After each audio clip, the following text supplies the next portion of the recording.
Se keni qenë dhe ministër i drejtësisë, jeni dhe jurist, kush është mendimi juaj për drejtësinë sot dhe për SPAK-un posaçërisht?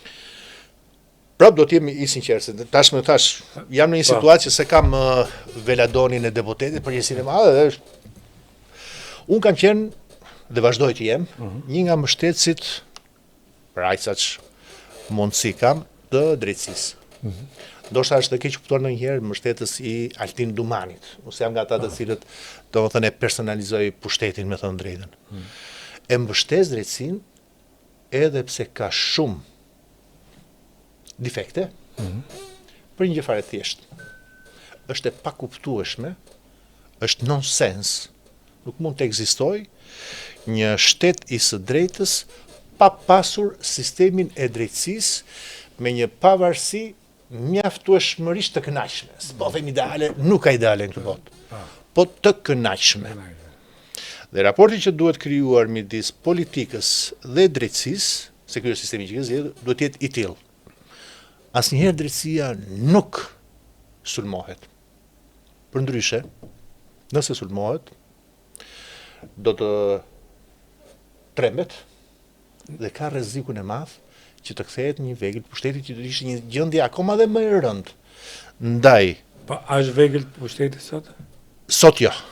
Të paktën deri tani që jemi duke folur së bashku. Kjo fuqi jo. Por që ta them se e kam merak për ta thënë, unë prisja shumë më tepër nga drejtësia në rastin e zgjedhjeve. Në zgjedhjen. Në kuptimin e krimeve zgjedhore.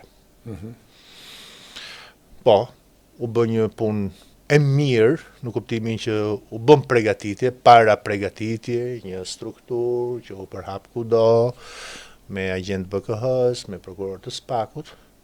Rezultati sot në fakt është pothuajse zero, në aspektin aq sa zgjidhim publikisht. Ndërkohë që mund të them që se kam qenë edhe, po themi edhe aktor në të paktën në një seri procese zgjedhore të bëra si në kod PD-s, si në kod PS-s, ku krimi zgjedhor është prezent. Dhe ky krim zgjedhor ka qenë gjatë 30 vjetëve. Gjatë 30 viteve. Gjatë 30 viteve. Fal, edhe është e turshme që zgjedhjet më të pasër kanë qenë Ramizalis në 92-shin. Po. Është edhe nuk kanë ato i mbajnë shumë mirë në 22 mars 92-shin. Po. Kanë qenë zgjedhje më të qeta dhe më të fair, më të drejta, sigurisht edhe më të pranuara. Sigurisht, krimi zgjedhor nuk është krim as me vrasje. Ja. Nuk ka gjak. Ka vetëm një atmosferë mbyllëse, shantazhi ndaj njerëzve. Edhe precedenti u kriju në 96-ën, që të jemi të sinqertë. Sigurisht, ai ishte momenti i parë kur u krijua dhe filloi edhe të perfeksionohej më vonë. Po. E pra, prisja që të kishte, po themi, një lloj rezultati nga SPAK-u, sigurisht kjo nuk më bën që të keq dorë nga unë dhe kushdo tjetër, me thënë drejtën, nga krijimi një sistemi drejtësie të pavarur. Ta mbyll, sistemi nuk sulmohet. Atje ku ka defekte dhe ka defekte, kushdo që është në opozit do të bëj vetëm një gjë. T'i jap instrumenta në dorë që të krijoj së brendshmi ndjesinë e pavarësisë. Vetëm kjo është një proces, po. Duhet të ketë një kontroll sistemi drejtësisë, sepse unë nganjëherë kam frikë sepse ky sistem drejtësie po vepron në mënyrë të njëanshme. Domethënë, sigurisht duhet godasi qeverinë, sepse ato janë më aktiv tash, ato janë lojë.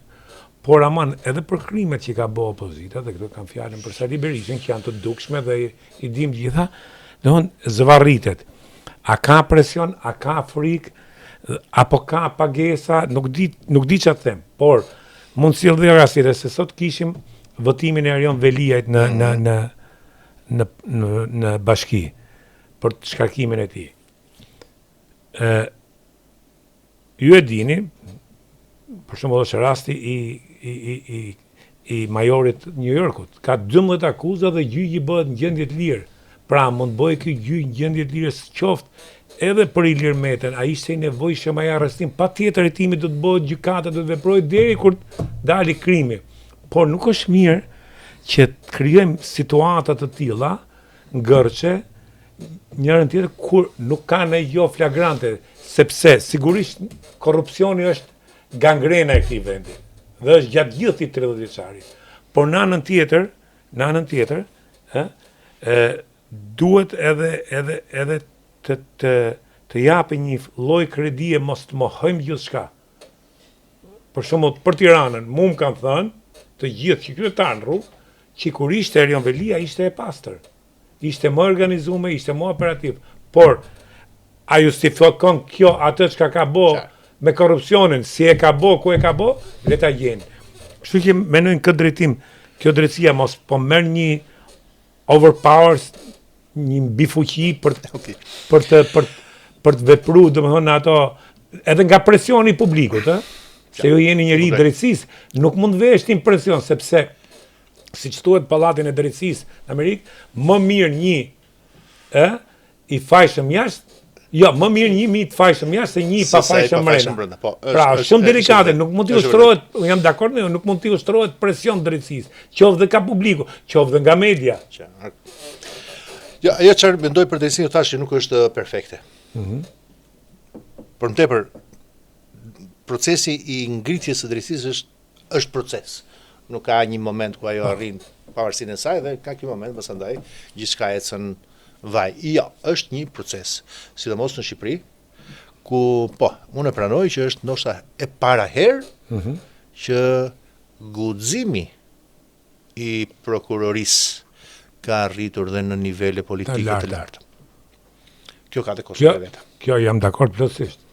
Dhe fakti se e dëgjoj shpesh, kam dëgjuar shpesh këtë historinë që pse nuk është drejtësie barabartë midis pozitës apo opozitës, s'ka se si tjetë, me thënë drejtë.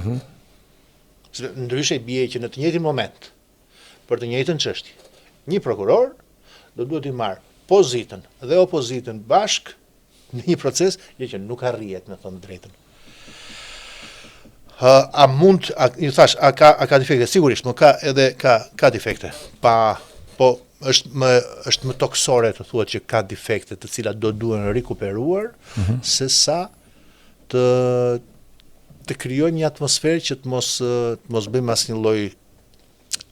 asnjë lloj qortimi, për ndryshe do të dilte një sistem edhe pa kontroll. Megjithatë, ta shohim nga ana tjetër.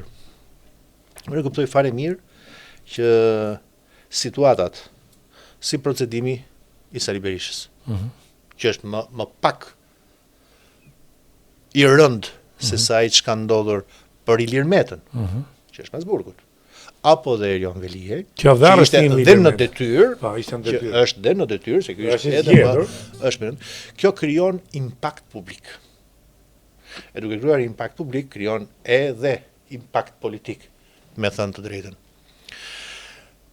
Unë nuk do ta marr asnjëherë pozicionin për të qortuar vendimet e prokurorëve apo të gjyqtarëve, edhe për faktin sepse unë dikur kam qenë pjesë e sistemit drejtësisë, kam qenë gjyqtar. Në vitet 99-2000 unë kam qenë gjyqtar, kam pasur edhe çështje të rëndësishme për kohën në dorë, i sulmuar nga politika, dhe kuptoj se sa e rëndë është për një prokuror apo një gjyqtar i pamësuar me marrëdhëniet me publikun, me komunikimin, me sigurisht edhe me politikën, do sulmohet nga mëngjesi deri në darkë, madje edhe personalisht, siç po ndodh disa prokurorëve dhe gjyqtarëve. Dhe shpeshherë edhe gabojnë, me thënë të drejtën. Por ajo se çfarë do të kërkoja, dhe këtë e them me plot gojën, ka vetëm një mënyrë, s'ka tjetër, në dorët e prokurorëve dhe të gjyqtarëve, që të eliminojnë sa të jetë mundur këtë sulmin e sproporcionuar që prej medias apo politikës. Duhet të jenë më të shpejt. Jo, po duhet të jenë dhe më të sigurisht më të ftohtë. Mos ndigjojnë, mos ndikohen sepse ndikohet njeriu. Ajo pasandaj është njerëzore. Ata janë njerëz të cilët në darkë kur shkojnë te grudet kalamojnë, do dëgjojnë atë se çfarë do hamin televizorit.